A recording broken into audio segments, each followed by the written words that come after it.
Friends, ನಾನಿವತ್ತು ಬಿಸಿಬೇಳೆ ಬಾತ್ ಮಾಡೋದನ್ನು ತೋರಿಸ್ಕೊಡ್ತಾ ಇದ್ದೀನಿ. ಅರ್ಧ ಕಪ್ ಬೇಳೆ, ಅರ್ಧ ಕಪ್ ರೈಸು. ಮೊದಲಿಗೆ ಗ್ಯಾಸ್ ಆನ್ ಮಾಡಿ ಕುಕ್ಕರ್ ಇಟ್ಟು ಅಕ್ಕಿ ಮತ್ತು ಬೇಳೆನ ಚೆನ್ನಾಗಿ ತೊಳೆದುಬಿಟ್ಟು ಹಾಕ್ಕೊಳ್ಳಿ. 3 ಥರದ ತರಕಾರಿ, ಕ್ಯಾರೆಟು, ಬೀನ್ಸು, ಆಲೂಗಡ್ಡೆ. ಅಕ್ಕಿ ಮತ್ತು ತರಕಾರಿ ಬೇಯೋದಕ್ಕೆ ಎಷ್ಟು ಬೇಕೋ ಅಷ್ಟು ನೀರನ್ನು ಹಾಕ್ಕೊಳ್ಳಿ.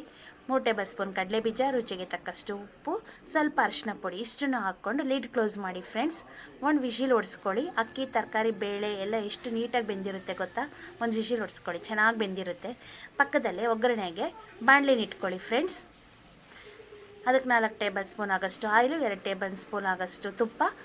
ಒಗ್ಗರಣೆಗೆ ಜೀರಿಗೆ, ಈರುಳ್ಳಿ, ಬೆಳ್ಳುಳ್ಳಿ, ಕರಿಬೇವಿನ ಸೊಪ್ಪು, ಟೊಮೆಟೊ, ಕ್ಯಾಪ್ಸಿಕಮ್, 1 ಟೇಬಲ್ ಸ್ಪೂನ್ ಖಾರದ ಪುಡಿ, ಬಿಸಿಬೇಳೆ ಬಾತ್ ಪೌಡರು, ಲಾಸ್ಟಿಗೆ ಹುಣಸೆ ರಸ ಬಿಟ್ಟು ಇಷ್ಟನ್ನು ಚೆನ್ನಾಗಿ ಮಿಕ್ಸ್ ಮಾಡ್ಕೊಳ್ಳಿ. ಮಿಕ್ಸ್ ಮಾಡಿಕೊಂಡು ಪಕ್ಕದಲ್ಲೇ ಇರುವಂಥ ಮಿಶ್ರಣಕ್ಕೆ ನೀಟಾಗಿ ಮಿಕ್ಸ್ ಕೊಡಿ ಚೆನ್ನಾಗಿ. ಸ್ವಲ್ಪ ಟೇಸ್ಟ್ಗೆ ಬೆಲ್ಲ ಸೇರಿಸ್ಕೊಳ್ಳಿ ಫ್ರೆಂಡ್ಸ್, ಚೆನ್ನಾಗಿರುತ್ತೆ. ನಮ್ಮ ವಿಡಿಯೋ ಇಷ್ಟ ಆಗಿದೆ ಲೈಕ್ ಮಾಡಿ.